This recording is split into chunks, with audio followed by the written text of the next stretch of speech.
안녕하세요. KBJ 이우수입니다. 오늘은 지난 시간에 못다한 이야기 하은선 위원님과 더 나눠보도록 하겠습니다.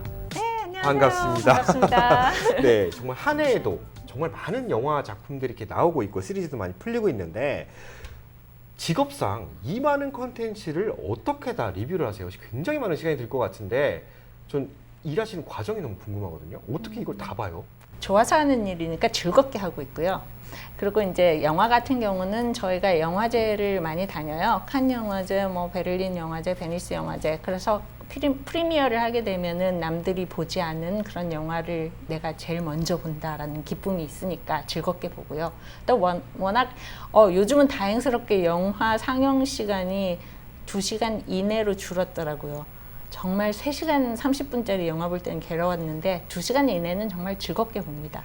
그리고 시리즈 같은 경우는 이제 프리뷰 아까 컨텐츠 얘기가 잠깐 나왔었잖아요. 저번에 그 프리뷰를 1화에서 4화 정도까지 이제 집중해서 보려고 노력을 해요. 근데 이 4화 정도 가서 몰입이 안 되는 시리즈들이 나올 수밖에 없죠. 그렇게 되면 이제 끝까지 보기는 보는데 나중에 시상식에 다가와서 후보작들을 우리가 다시 봐야 되는 경우에는 어쩔 수 없이 그냥 안 보게 되는 경우가 많습니다. 근데 이제 골든글로브 같은 경우는요. 워낙 시리즈가 요즘 정말 콘텐츠들이 너무나 많다 보니까 스튜디오 자체에서 콘텐츠들을 자기네들이 주력으로 밀리는 그런 작품들을 골라요, 우선. 그렇다고 한두 작품 고르는 건 아니고요. 10,000개가 있으면 그 중에 한 5,000개 고르는 정도? 그렇게 해서 저희들한테 그 프리뷰에 그 선택권을 줍니다. 그러면 제작사들이 선별한 프로그램을 열심히 보게 돼야죠. 한 2-3번 봐야 돼요. 사실 이제 디즈니가 LGBTQ 플러스 시대로 좀 가면서 조금 그 미국 사회 내에서는 긍정적인 부분이 있지만 한국을 포함한 이 미국에 있는 한인 사회들에 대해서 거부감이 좀 있는 건 사실이에요. 새로운 애니메이션이 극장에서 개봉을 하는데 예전 같으면 엄마가 애 손잡고서 가서 본단 말이에요. 근데 먼저 찾아보고 이게 조금 그쪽 아닌가라고 해서 안 가는 경우도 좀 많다고 좀 들었어요. 이런 그 약간 불편한 현상 어떻게 또 받아들여야 될까요? 정말 민감한 그런 부분인데요. 이건 또 정치하고도 관련이 있는 부분이고, 그래서 이제 제가 개인적으로 여러 가지 생각들을 많이 해봤는데, 그냥 밥 아이거 디즈니 회장의 이야기가 맞는 것 같아요. 그러니까 밥 아이거 회장이 원래 그 PC, 정치적 올바름, Political Correctness라 그러죠. 그 정치적 올바름을 옹호하는데 앞장선 그런 회장이었어요. 그래서 디즈니는 다양성의 힘을 갖춘 그런 컨텐츠를 제작하는 회사여야 한다라고 처음부터 주장을 했었고, 그게 원래 블랙팬서라는 영화가 나왔을 때는 먹혀 들어갔었잖아요. 그래서 다양성이 중요하다라는 걸 사람들이 인식을 하기 시작했는데 이게 항상 맥락 없는 PC, 맥락 없는 프로그램들이 문제가 되는 거예요. 그래서 이제 밥 아이거 회장도 잠시 현직에서 물러났다가 다시 돌아오고 보니까 그러니까 디즈니에서 원하는 다양성을 주장하는 그런 프로그램들이 흥행에 참패하고 있는 거죠. 그래서 자기도 좀 난감했을 거 아니에요. 그래서 프로그램들을 열심히 컨텐츠들을 보다 보니까 그게 그 특정한 메시지를 내세우기 위한 컨텐츠 제작에 사람들이 집중을 하고 있다는 거예요. 그래서 한 이야기가 있어요. 디즈니 크리에이터들이 워낙 중시해야 하는 그런 중요한 생각을 잊어버리고 있다. 그러니까 원래 엔터테인먼트, 그 영화나 방송이나 이런 애니메이션 모든 엔터테인먼트들은 관객을 즐겁게 해주는 것, 그리고 관객의 재미를 우선으로 하는 거고 창의성이 위조가 돼야 되는 거지 어떤 특정한 메시지를 전달하기 위해서 프로그램을 만드는 거는 적합하지 않다. 그런 얘기를 한 적이 있어요. 그러면서 이제 우리 모든 거 다 던지고 관객들에게 재미를 주고 그 다음에 어떤 메시지, 사실 메시지를 전달하면서 사회에 좋은 영향력을 끼친다라는 거는 아주 좋은 의미잖아요. 바람직한 방향이지만 그게 주객 전도가 돼서 메시지를 강조하기 위해서 만드는 프로그램은 없어야 된다라는 얘기를 하셨어요. 그래서 저도 거기에는 동감한 겁니다. 또 디즈니가 좀 이제 그쪽 방향으로 좀 가고 있다면 네. 사실 그 지난해 슈퍼마리오 무비로 정말 대박을 터뜨렸잖아요. 맞아요. 일루미네이션, 유니버설의 계열사죠. 이렇게 좀 다른 행보를 보이고 있고 이게 자체 캐릭터가 아닌 닌텐도의 게임 캐릭터를 가지고 와서 지금도 넷플릭스에서 순위권에 머물 정도로 굉장히 1년 동안 잘 뽑아 먹었는데 이러한 현상은 또 어떻게 보시나요? 이 영화는 정말 잘 만들었다라고 생각한 게 전 연령층을 아우를 수 있는 그런 애니메이션을 만든 것 같아요. 그냥 슈퍼 마리오를 기억하고 있는 그런 관객들의 어린 아이들까지 함께 볼 수 있는 그런 영화를 만들어서 그게 성공을 한 것 같고 사실 그냥 보기만 해도 즐거운 캐릭터잖아요. 그러니까 그런 캐릭터들을 좋아하는 그런 팬덤을 잘 이끌어 나가는 거, 그게 이제 플랫폼들과 제작사들이 목표인 거죠. 상당히 이제 이쪽은 좀 안정적인 제작을 좀 추구하고 있고 디즈니 쪽은 약간의 모험과 메시지를 전하고 있다. 맞습니다. 네, 뭐 그렇게 제가 이해하면 될까요? 네네. 네네, 알겠습니다. 근데 디즈니도 너무 흥행에 참패를 하고 그다음에 이 흥행 참패가 경영 악화로 연결이 되니까 디즈니 자체도 지금 고민이 많이 있는 것 같아요. 디즈니 말고 픽사라는 게 있잖아요. 그렇죠. 원래 픽사가 창의성을 제일 중요시하는 그런 애니메이션 제작사였어요. 그래서 픽사에서 새로운 캐릭터를 많이 만들어냈는데 한계를 느껴서인지 픽사 최고의 작품 중에 하나인 인사이드 아웃을 이번에 속편으로 인사이드 아웃 2를 개봉을 했습니다. 저희 집도 유일하게 극장 가서 본 게 인사이드 아웃 2. 그렇죠. 이번에 정말 재밌게 봤습니다. 정말 재밌었어요. 네네네. 네. 애나하임 컨벤션에서 열린 디즈니 네. D23라고 하죠. 미국에서는 D23이라는 그런 디즈니 팬덤 행사에 좀 다녀오신 걸로 제가 알고 있는데 네. 위원님들에게는 어떤 곳이었어요, 그곳이?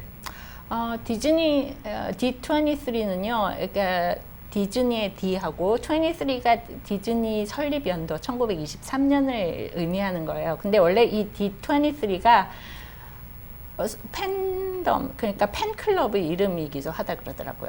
그래갖고 이 D23에 가면 진짜 미키도 만날 수 있고, 뭐, 우리가 만난 인어공주도 만날 수 있고, 모든 캐릭터들을 다 만날 수 있고, 그 캐릭터를 창조한 크리에이터들과 인터뷰를 할 수 있고, 그 다음에 또 애니메이션은 보이스오버를 하게 되잖아요. 그래서 목소리 연기한 사람들도 만날 수 있고, 그래서 좀 더 캐릭터와 친근해지고, 그리고 또 저 스스로도 캐릭터처럼 하고 코스프레를 하고 갈 수도 있어요. 그래서 그 코스프레를 한 친구들하고 같이 모여서 디즈니에 대한 사랑을 키우는 곳이죠.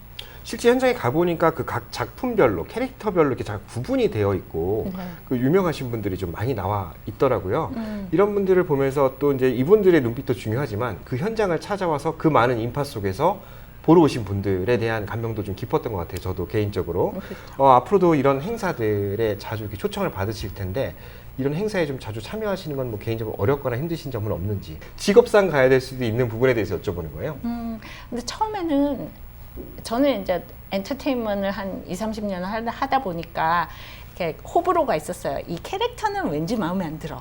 뭐 이 캐릭터는 내가 너무 사랑스럽고, 그 다음에 뭐 영화도 마찬가지다. 이 영화는 너무 싫고, 막 이 영화는 잔잔해서 그냥 보다가 잔다. 막 이런 얘기도 하고 하는데, 근데 캐릭터들을 만든 감독이나 아니면 크리에이터들을 만나서 얘기를 듣다 보면요, 그 이야기에 흠뻑 빠져요.